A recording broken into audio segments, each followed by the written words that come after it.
Shalom saudara yang dikasihi Tuhan. Hari ini kita akan membahas kembali tentang penampakan Tuhan Yesus kepada murid-muridnya dalam kurun waktu 40 hari setelah kebangkitannya. Yohanes menulis di dalam Yohanes pasal 21 ayat 1 sampai 23 tentang penampakan Tuhan Yesus yang ketiga kali. Saya akan membaginya menjadi 3 bagian dan hari ini kita akan membahas dari Yohanes pasal 21 ayat 1 sampai ayat yang ketiga. Demikian bunyi firman Tuhan. Kemudian Yesus menampakkan diri lagi kepada murid-muridnya di tepi danau Tiberias, dan ia menampakkan diri sebagai berikut. Di pantai itu berdiri Simon Petrus, Thomas yang disebut Didimus, Natanael dari Kana yang di Galilea, anak-anak Zebedius, dan 2 orang yang lain. Kata Simon kepada mereka, "Aku pergi menangkap ikan."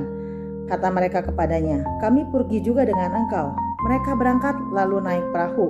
Tetapi malam itu mereka tidak mendapat apa-apa. Saudara yang dikasihi Tuhan, 6 murid Tuhan Yesus yang ditulis oleh Yohanes ini adalah 6 murid Tuhan Yesus yang pertama kali Tuhan Yesus memanggilnya. Kita tahu bahwa pertama kali yang dipanggil adalah atau yang ikut Tuhan Yesus adalah Andreas. Andreas adalah penginjil pertama, saudara, karena dialah yang membawa Simon Petrus. Jadi 2 orang murid yang lain kemungkinan besar Andreas dan Filipus, karena Andreas adalah saudara dari Simon Petrus. Nah, lalu kita juga tahu bahwa Simon Petrus, Yohanes dan Yakobus, anak-anak Zebedius, tadi yang disebutkan 2 anak Zebedius, mereka adalah 3 orang yang sangat dekat dengan Tuhan Yesus. Bahkan mereka pernah dibawa ke gunung dan melihat kemuliaan Tuhan Yesus. Lalu selain itu juga kita lihat di sini ada Natanael, saudara. Natanael adalah orang yang pertama kali ketemu Tuhan Yesus dan mendapat pujian dari Tuhan Yesus. Di dalam Yohanes pasal 1 ayat yang ke-47, maka ketika Tuhan Yesus bertemu dengan Natanael, Tuhan Yesus mengatakan sebuah pujian, yaitu "Engkau adalah Israel sejati, tidak ada kepalsuan dalam dirimu." Jadi Natanael ini ketika pertama kali bertemu dengan Tuhan Yesus sudah mendapat pujian. Lalu kita tahu Thomas banyak sekali bercakap-cakap dengan Tuhan Yesus, begitu juga dengan Filipus. Salah satu percakapan Thomas yang sangat terkenal ada di dalam Yohanes pasal yang ke-14 ayat yang ke-5. Thomas bertanya seperti ini. Kata Thomas kepadanya, "Tuhan, kami tidak tahu kemana engkau pergi, jadi bagaimana kami tahu jalan ke situ?" Kata Yesus kepadanya, "Akulah jalan dan kebenaran dan hidup. Tidak ada seorang pun yang datang kepada Bapa kalau tidak melalui aku." Ayat ini dikatakan oleh Tuhan Yesus karena pertanyaan Thomas. Dan ayat ini, ayat Yohanes pasal 14 ayat 6 ini menjadi ayat yang terkenal, ayat peneguhan bagi kita semua bahwa Yesus adalah satu-satunya jalan keselamatan, satu-satunya jalan menuju surga, satu-satunya jalan bertemu dengan Bapa di surga. Nah, saudara-saudara, kita tahu bahwa 6 orang ini adalah 6 orang yang luar biasa, tetapi sayang sekali mereka mengambil keputusan yang keliru. Seharusnya Simon Petrus tidak punya ide, jangan sampai mengucapkan ide yang bukan panggilan hidupnya. Dia berkata kepada teman-temannya, "Saya akan menangkap ikan." Kenapa Simon Petrus mengambil keputusan yang keliru dengan menangkap ikan? Karena mereka sebetulnya sudah dipanggil Tuhan Yesus untuk menjadi penjala manusia atau penangkap manusia atau memenangkan jiwa-jiwa manusia. Tetapi mereka lupa kepada panggilan semula. Mereka lupa kepada apa yang sudah Tuhan tetapkan atas hidup mereka.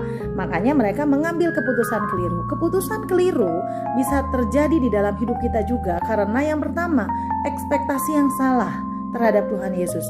Murid-murid mereka bingung karena Tuhan Yesus mati dibunuh. Mereka punya ekspektasi bahwa Tuhan Yesus akan menjadi Sang Mesias di dunia ini. Dan mereka percaya ketika Yesus menjadi Sang Mesias di dunia ini, maka mereka adalah jadi pengawal-pengawalnya. Minimal mereka bisa jadi menteri-menterinya, saudara-saudara. Ekspektasi yang salah membuat keputusan yang keliru. Yang kedua, saudara, kekhawatiran. Jadi kekhawatiran ini membuat mereka mengambil keputusan yang keliru. Karena mereka bingung, saudara. Mereka khawatir, mereka mau makan apa yang mereka bawa kepada anak istrinya, bagaimana memelihara kehidupan keluarganya. Makanya keputusan mereka keliru. Mereka lupa bahwa mereka itu harus menunggu datangnya Roh Kudus yang sudah Tuhan Yesus katakan di dalam Yohanes pasal 14, Yohanes pasal 15, Yohanes 16. Nah, saudara-saudara, mereka lupa. Karena apa, saudara? Mereka khawatir. Firman Tuhan tertindih atau tertimbun atau tertutupi oleh kekhawatiran. Kekhawatiran hidup kita kadang-kadang membuat kita mengambil sebuah keputusan yang salah atau yang keliru, saudara. Nah, keputusan keliru itu ternyata tidak menghasilkan apa-apa, saudara. Kalau kita baca di dalam ayat yang ketiga, ayat yang terakhirnya, Dikatakan mereka seperti ini, tetapi malam itu mereka tidak mendapat apa-apa. Mereka adalah nelayan ulung, saudara. Tidak mungkin mereka tidak dapat apa-apa. Tetapi kenapa mereka tidak mendapat apa-apa? Karena keputusan mereka mengambil sebuah keputusan yang keliru. Karena keputusan mereka salah, keputusan mereka keliru. Jadi mari saudara-saudara, di dalam masalah-masalah yang sekarang kita hadapi, jangan sampai kita mengambil sebuah keputusan yang keliru. Karena keputusan yang keliru tidak menghasilkan apa-apa. Itu saja, Tuhan Yesus memberkati.